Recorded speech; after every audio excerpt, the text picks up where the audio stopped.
Socially distanced Prime Minister? We are. Welcome to the show. We're very well, very well. I said it earlier in the editorial, so I'm going to be a guest to anyone. I think that the decision to override the deals that undermine our country is something that is much wanted and much overdue. How many deals could we be talking about here potentially? Well, I'm not going to prejudice the process, but we know there's at least 130 agreements that are out there, 30 countries, and they are only the ones we know about. And I think what we've done today, what the legislation will do, what the new powers will do, will require, whether it's a local government, where it's universities in the relevant circumstances, state governments, where they're doing these, they notify, they provide that information. So there's a new transparency about this, there's a new reporting about this, so everyone can know what's sort of going on. Now, in some cases, if it's the case that it's inconsistent with it's our job to look after foreign affairs. When people go to a federal election and they vote to decide who's going to be the government, well, that's one of the things they decide, we want you to do that. And so I think it's fairly reasonable that the federal government would do that, and all other governments in the country would line up with that. So some could be inconsistent. And if that's the case, well, the powers are there. But there may well be others that haven't been brought to our attention and actually could be quite helpful and could plug in more with what we're doing internationally. Do you think that there are examples of these sorts of deals that are selling out the country for the 50 pieces of silver? Well, I wouldn't put the laws in if I wasn't concerned that that could happen. But what I have to be very careful about, Paul, is I can't prejudice any of these decisions. The laws need to be established, and that needs to go through the Parliament, which I believe they will. And then you've got to follow the process to assess them, and then someone needs to make a decision. So I would never put any of that risk by speculating about which ones might be the subject of that scrutiny and fall foul. Belton Road has been something that a lot of people have concluded would be affected by this, so much so that the Victorian Premier was asked about it. His response seemed fairly sharp, that essentially he's focused on the pandemic and you are focused on other things, and there seemed to be an innate criticism in what he said today. Did you see his comments? Look, I saw them reported, but look, the Premier should be focused on the pandemic. And I should be focused not only on the pandemic, but also my job, which is protecting Australia's interests and promoting Australia's interests. It is my job to ensure that our foreign affairs are in order and that we're presenting a consistent position to the rest of the world, and that there's not an undermining of anything that is occurring in Australia against that. But it's also my job to deal with defence forces. It's also my job to deal with cyber attacks and terrorism and so on. It's my job to deal with many things as Prime Minister. So I'll keep getting on with mine, and I'm sure he'll keep getting on with his. And he also, didn't seem like he was saying it as a compliment, but the idea that somehow you had to present a list of alternative places for Victoria to be doing trade deals with. As far as I know, the Belton Road isn't about trade. It's not a trade deal. What do you say to that portion of it, where essentially, if we cut off these sorts of arrangements, then there's going to be money that's not going to be flowing into economies like Victoria? I'm just putting forward his logic. Yeah, no, I understand. But, trade, it's our government, the government I've been part of over the last 7 years, is the one that lifted our trade agreements as a share of our total trade from 29% to 76%. Trade agreements with China, with Korea, with Japan. Now working on a very important one with the European Union and with the United Kingdom, with Indonesia, a digital commerce arrangement with Singapore. So we've been opening up opportunities for trade. We've had record trade surpluses. Trade has been one of our government's great successes. And when we strike those deals, all the states and territories benefit, whether it's seafood out of Tasmania or services trade out of Victoria. This has been part of what was occurring for Australia just before COVID hit, and that has been one of the success stories. And we do that working with states and territories, of course we do. But the argument that somehow this stops people trading with China is a nonsense, or any other country for that matter. Our trade, particularly with China, our biggest trading partner, has never been greater and never been more valuable. Are you surprised by the amount of psychoanalysing there seems to be of your relationship with Daniel Andrews? Do they love each other? Do they not love each other? Tell us what's the truth of the Andrews-ScoMo relationship. obviously come from different political sides of the fence, a team red and a team blue, as you often refer to it. But we both understand, I believe, each other's responsibility. He's a Premier, I'm a Prime Minister. There's stuff we've got to get done, and it's our jobs to work together to make it happen. Whether one likes each other or not, well, it helps. And I've got to say, there's always been a great civility in how we've worked together, and we've never had a difficulty in being able to work through issues. Certainly disagree on some things, and clearly this is one. But we'll just get back at it tomorrow. And whether it's working together on health issues or the pandemic or anything like that, or indeed other opportunities in mental health. I mean, one of the things that he and I actually have spent a lot of time talking about has been mental health, and how there's a Royal Commission on mental health in Victoria, and we've got a lot of stuff we'd like to do there together. But also the other one has been on skills training. Now, we have slightly different views about how that can be best done, but we both agree that getting more Australians skilled for jobs that will be there, and with the skills they need to do those jobs and the businesses need. So there's a lot you can agree on. So, look, I tend to focus on the things you can agree on. That's how you get on. Also, I mean, there is this strain of feedback that exists, no doubt you see it as well, which is, well, why doesn't Canberra just take over the mess of Victoria? Why doesn't the Prime Minister step in on borders in Western Australia? Why doesn't the Prime Minister overrule the Premier of Tasmania? Insert. It feels to me like there's a lot of Australians that need a civics lesson because we've either got too used to the concept of Prime Minister can do whatever the heck they want without actually understanding there is a limit to your powers, isn't there? Of course there is. I mean, Prime Ministers are not emperors, they're Prime Ministers, and that's what our Constitution provides for. We have checks and balances in our systems of government. And states have responsibilities, federal government has responsibilities, and I understand that people, frankly, couldn't care less. Is it your job or is it their job? They just want the problem fixed. You guys sort it out. I get that. And when it's not sorted out, people get really cranky. And I get that too. And they'll direct that at me. They'll direct that at premiers. They'll direct it at the local mayor. They'll direct it on the dog on a bad afternoon on a Friday if they're particularly cranky.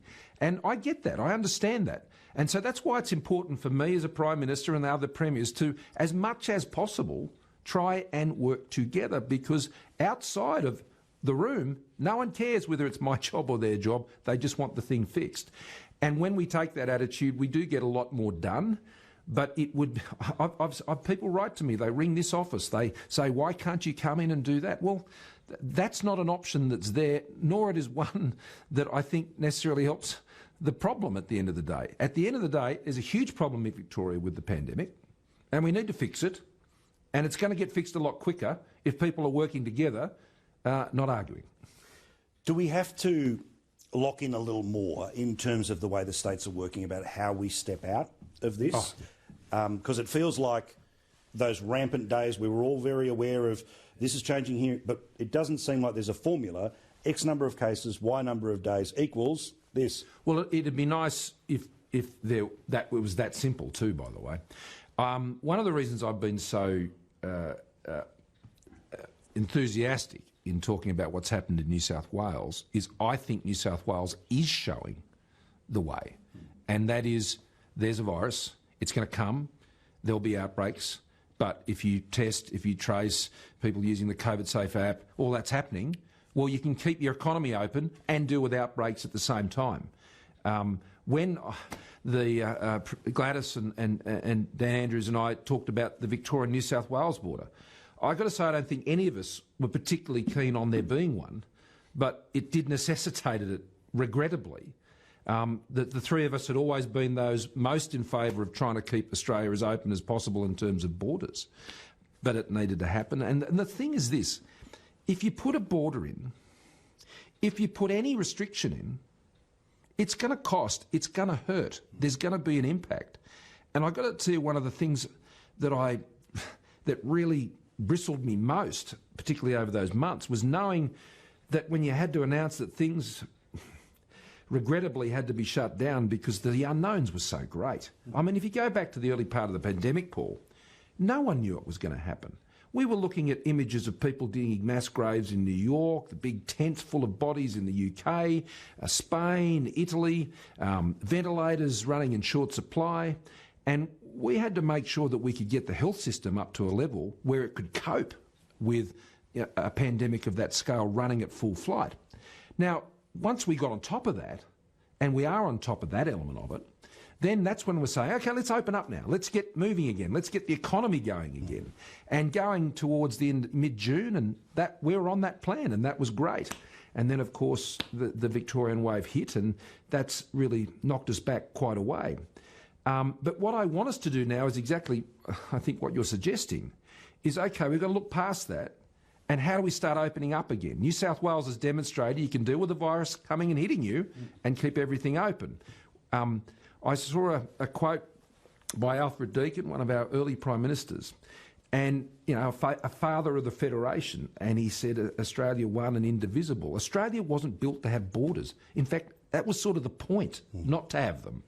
And so we're not set up. So if you put a border in place, even if you have goodwill to try and resolve every one of these annoying, frustrating issues, it's not going to be perfect, and you're never going to get it perfect.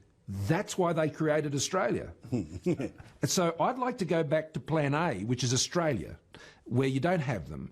And the sooner we can get to that, the better, because it's costing people their livelihoods, it's costing people their jobs, and worse than that on occasions. The number of letters I've got, and I've been advocating, of course, that people getting access to medical treatment or accompanying loved ones, these are heartbreaking stories. Now, I'm not suggesting, you know, the officials who are dealing with this are heartless, but that is the consequence of when you put a border up. So it's not like, oh, we put the border up, everything's okay and everybody's protected. No, there are real costs to that too. And I think it's fair enough for Australians to know how those things have been balanced up. There's the risk of the spread, that's true, but there's also the great damage that is done to people's lives and livelihoods as well.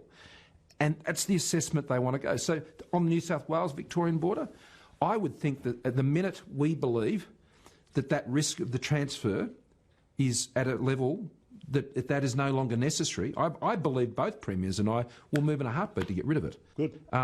Absolutely. Now, that was done as a cooperative arrangement. Others have made unilateral decisions on this, and that's a bit more difficult. We've got limited time. Sorry. No, not at all. I think people needed to hear it. They'll be happy to hear that. It's been a week where there's been a lot of discussion about aged care, and we're in this strange scenario where the best way of working out what's wrong with aged care is to have a Royal Commission. That's what's happening right now, but there's a lot of people who want to use examples about what's happening in aged care for all the obvious politics. Yep. But there's real human beings, and we've said a lot about that this week. What do you want to say to people who've got a mum or dad in aged care in Australia right now? Well, I was a son who had a father in aged care not that long ago. And so I know what that's like, and I know what the concerns are. And the first thing is know that those who are there looking after your family, they're amazing people, and they're doing a really hard job. But I think in the overwhelming number of cases, those people are just loving on people in those facilities, and they love doing what they're doing. Now, I can't say that is going to be the case in every facility. Nothing's perfect. I'd say that first. Secondly, we will just keep trying to address this problem. $1 billion extra every single year, and it's changing what we need from our aged care facilities. I mean, 20 years ago, people would go into facilities for a lot longer. These days, when people go into aged care facilities, their visit is a lot shorter. And there'll be a period, and then they'll move into a palliative care stage. And we all understand that. But that means the clinical requirements in facilities are very different. The costs of doing that, very different. And the Aged Care Royal Commission I called because I knew there were just unanswered questions and unacceptable situations occurring. And that's what a Royal Commission is intended to address, and then you've got to deal with the brutal reality of it. But that's not the only thing that needs to happen, and that's why last budget, next budget, one after that, we will keep doing things. I mean, in-home aged care places is one of the big challenges, and we've increased that from 60,000 to 150,000 now, and it's going to up to about 165,000. And that's because people want to stay home longer. Good. And about 99% of people who are on a waiting list for a higher level in-home care package are already on some other arrangement. So it's not like people on no package. They're on a package, but obviously want to be on a higher one. And so we've got to get through that. But you've got to get the people to do the jobs who do that. It's not unlike the National Disability Insurance Scheme. A massive scheme of magnificent, I think, ambition. I am a passionate supporter of this, but it's very hard to deliver. You've got to train tens, if not hundreds of thousands of people right across the country to deliver these services. And the same is true in aged care when you need more and more and more people. Now, that's a lot of jobs. And that's also good news. I mean, we are training right now, Paul, people who are working for Virgin and Qantas, who know how to look after people. They are now being trained right now in Victoria and are going into aged care facilities. That's something we've been working on for a while. And in the height of the pandemic, in the first phase, we were taking people who used to be taking calls in call centres for Qantas and places like that, and then they were taking calls with Services Australia and getting benefits to people. And if there is a bright spot in all of this awfulness, it has been the adaptiveness of Australians. And I've got to say in the public service too. I mean, we had people in this building sitting in committee rooms upstairs who usually look after committees of the Parliament. They were doing the same thing for Services Australia. There was a lot of everybody in, let's get this sorted. And a lot of help was provided in a very short time. So we've shown a lot of grit, I think. And in Parliament today I said that. In Parliament I just wanted to thank people. Yeah. All hands on deck. It's a good Australian thing. Last one here. Sorry. Not at all, mate. You're the Prime Minister, please. And it's good for people to hear from you rather than just see the little 5-second bits. How are you powering down? Clearly, there's so much happening every day. Are you stealing power naps? Are you, deliberately don't talk to me on Saturdays? How are you getting through? Well, I power down better if the Sharks are powering up. Sadly, that didn't happen last weekend. Hopefully, that will improve this weekend. Me, I love my foot, but most of all, I love being with my family, and they come down here often to be with me on a weekend, or I try and get back up to Sydney when that's possible. Of course, that's a huge part of my life. I mean, I've got a wonderful church family as well, and I connect with that side of our lives as well. I try and get in the pool and get a swim, but it's not open this week, so that isn't helping.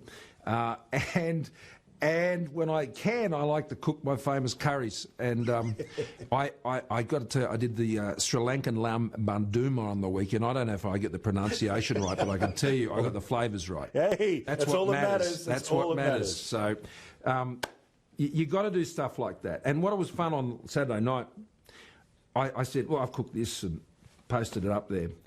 And I said to people in Melbourne, look, thinking of you, hope you're doing all right. People were sending me messages back, well, we're cooking lamb, and we're Greeks, we're cooking this, and, we're Indians, we're cooking this, we're Chinese Australians, we're cooking this, and it was just a lovely, just sort of banter, and that's how you get through it. Yeah. Australians help each other get through it. Our sense of humour, but more importantly, our sense of, I think, genuine care and compassion for each other. Good man. PM, thank you very much. Good on you, Paul. Cheers, mate. See ya.